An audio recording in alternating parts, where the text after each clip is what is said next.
I am going to explain the measure of variability. First, I need to make a table.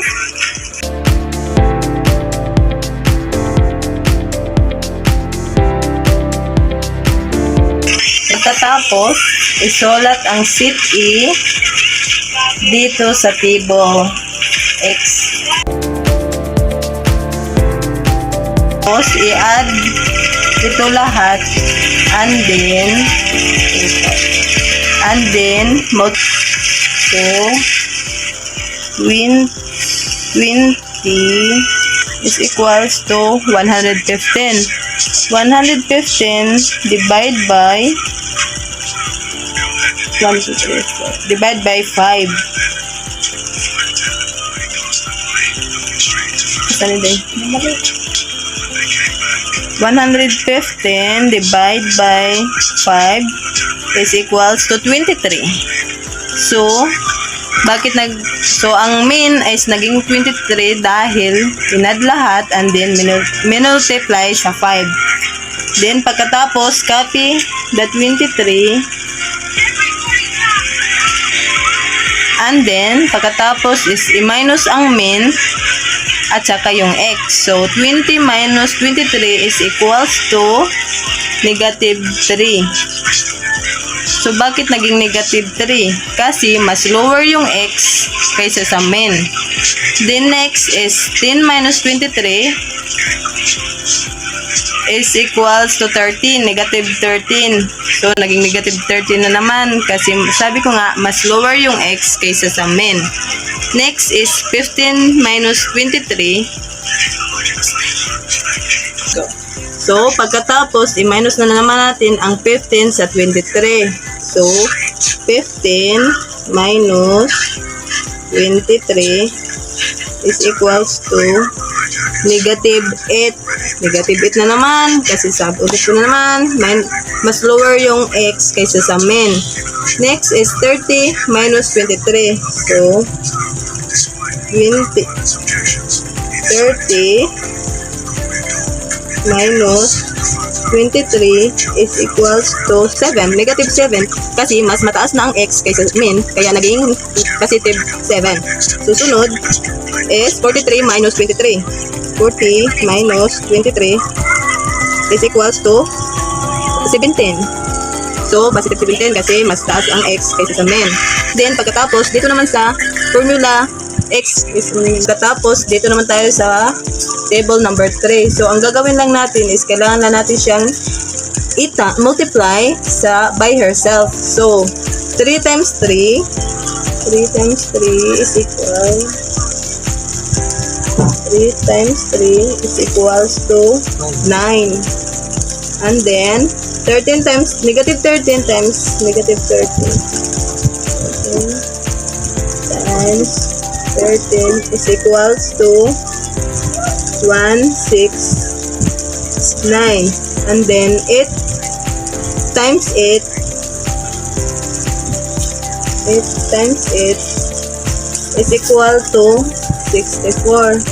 Then, pagkatapos, 7 times 7 is equals to 49.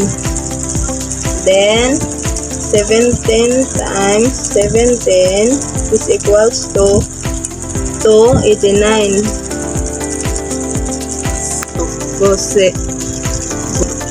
Pagkatapos, ang gagawin naman natin is i-add silang lahat. Silang nabilong sa first is 9 plus 169 plus 64 plus 49 plus 289 is equals to so, kailangan natin silang i-add lahat. So, 9 plus 169 plus 64 plus 39 plus 289 is equals to 580. So, yung total niya is 580. Rinse. Kunin natin yung rinse. First is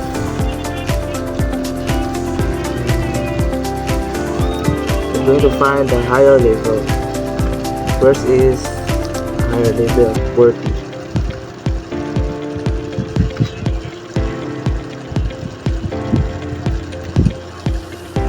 And the lower level is 10.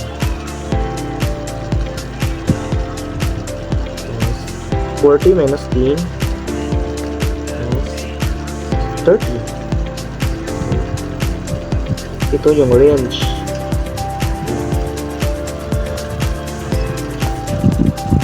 Variance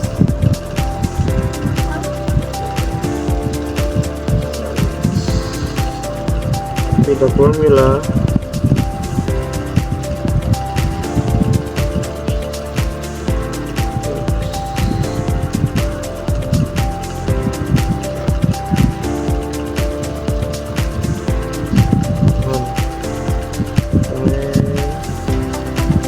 copy the total 580. Then bilang natin ito ilan 1, 2, 3, 4, 5 then copy the 1. Yes. Copy the 580. 5 minus 1 that's 4. 580 divide 4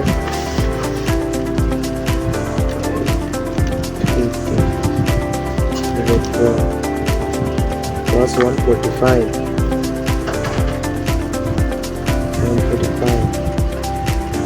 so is D.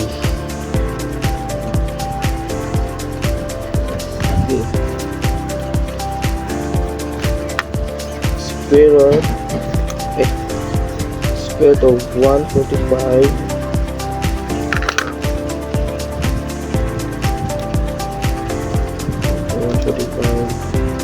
plus 4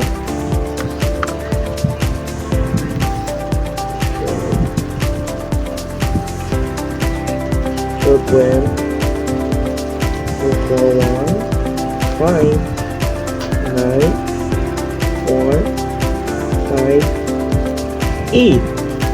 Perfect. Done. First is we will make a table and copy the formula. Set B is 15, 20, 10, 50, 30. So, gagawa tayo ng table.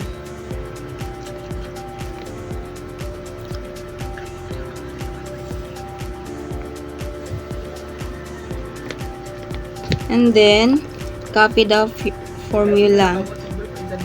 15, 20, 10, 50, 30. Pagkatapos, you can add the 15 plus 20 plus 10 plus 50 plus 30 is equals to 25. So, bilangin natin to into 1, 2, 3, 4, 5.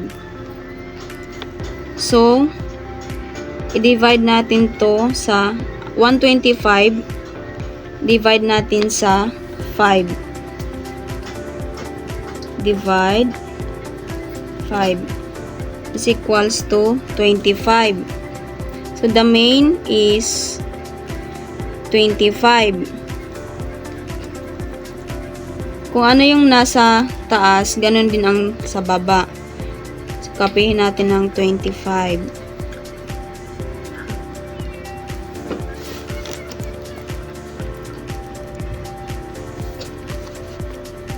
Pagkatapos,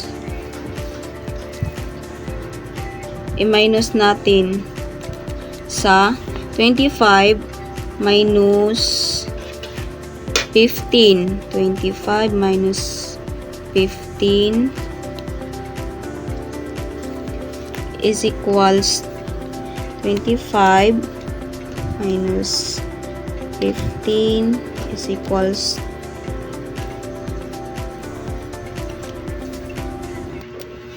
15 minus, so 15 minus 25 is equals 15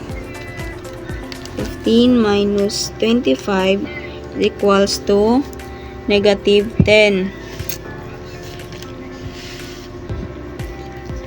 So bakit negative 10? Kasi maliit yung nasa x at malaki ang nasa main. Kaya naging negative 10. Then, ganun pa rin, 20 minus 25 is equals 5. Positive 5. And then, 10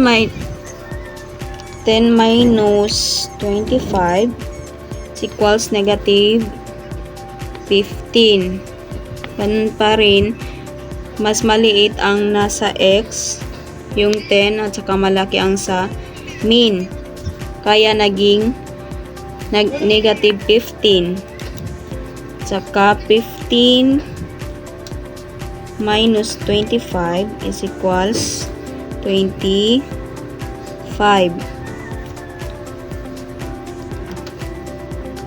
30 minus 25 is equals 5.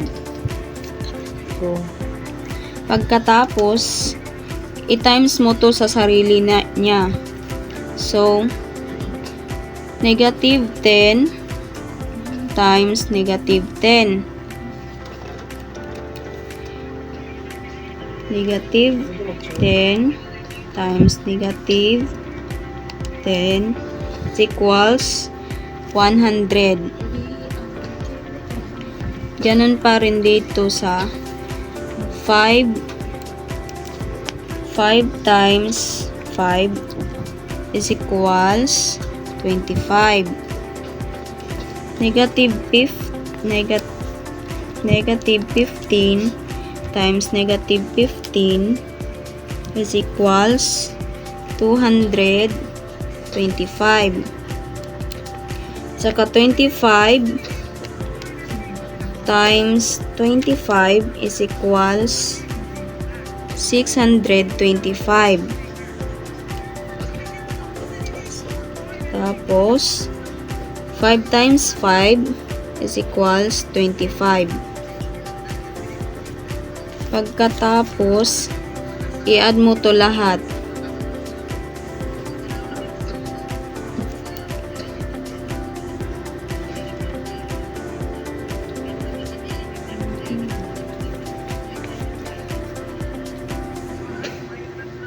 So,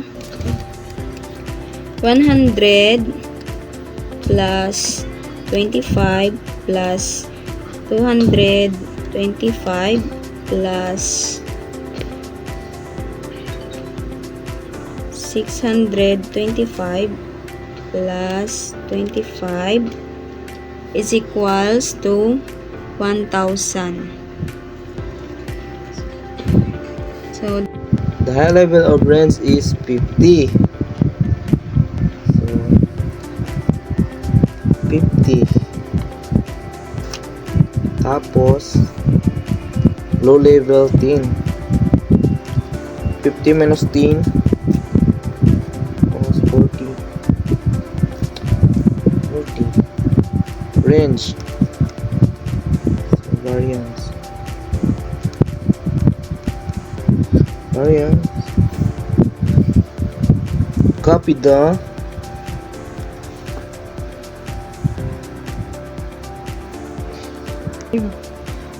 formula x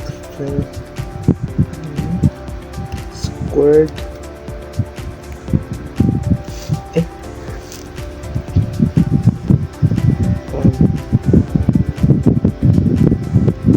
Copy the total. 1,000.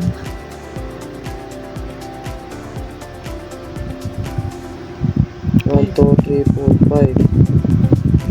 5, copy the 1. 5 minus 1. Ay. Copy. 1,000. 5 minus 1, 4. Divide.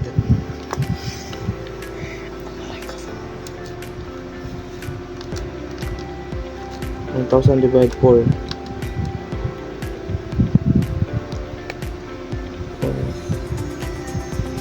250. It's variance. Next is D.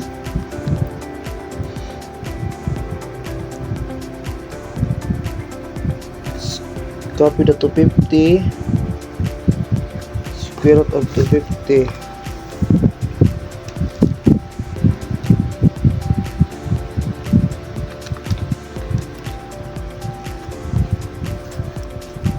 Square root of 250 is 15. Point 3 8 8 3. Done.